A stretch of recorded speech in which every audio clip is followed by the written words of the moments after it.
الوا خوږ شی دی کنه او تاسو خو مونږ پورې تړلې ده ټول هم به مونږ بدنام کړي وي د ملا وي الوا خوښه ده زه وایم چې اکثر مونږ واده له لاړ شو تاسو هم لاړ شئ او الوا پکې پخه شي نو مولیان پکې درې یا څلوري ټول په شریکه یو پلیټ وخوري باقي ټول دوه دیګه تاسو وخورئ او یا مولا الوا خوښه ده زمونږ بالکل خوښه ده زما خوښه ده الوا ښه شی دی بهترین شی د الوا نه بل نشته خوږ شی دی ما یو ځل یو ځای کې وي مې مونږ چې الوا خورو زمونږ ثواب کېږي او مې چې تاسو خورئ ستاسو ثواب نه کېږي یو بابا راته بیا وروسته ووایي ځان ته ترخزو والی خو یو الوا ده او یو بټیاري پخ کړې ده نو چې ته خورې ستا ثواب کېږي او زمونږ ثواب نه کېږي ولې ستا هغه د جنت راغلې ده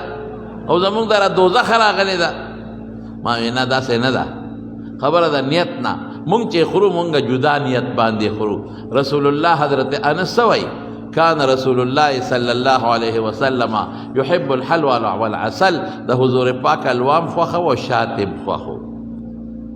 نو مونږ په دې نیت خورو چې زما د محبوب پیغمبر مبارک خوخه وا زه زکه خورم نو د حضور پاک د تبعیات او اتباع ما د پاره عبادت دی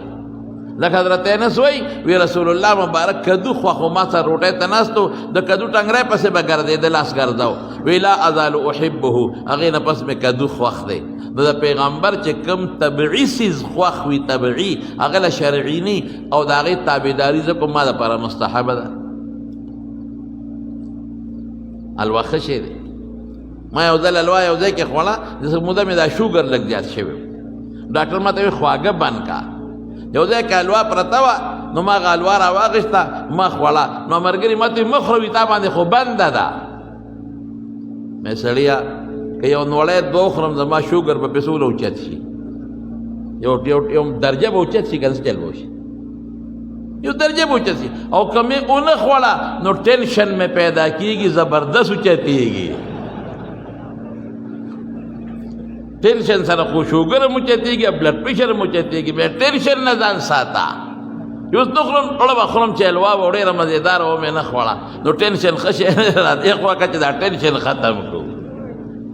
ښه شی دی حلوا او زه خو طالبانو ته وایم ویم دې خلکو تاسو په حلوا بدنام کړی او که پلیټ ته ته چا کېښود او خلاص دې نه که غونډ که نه نو سرمن به دې وباسم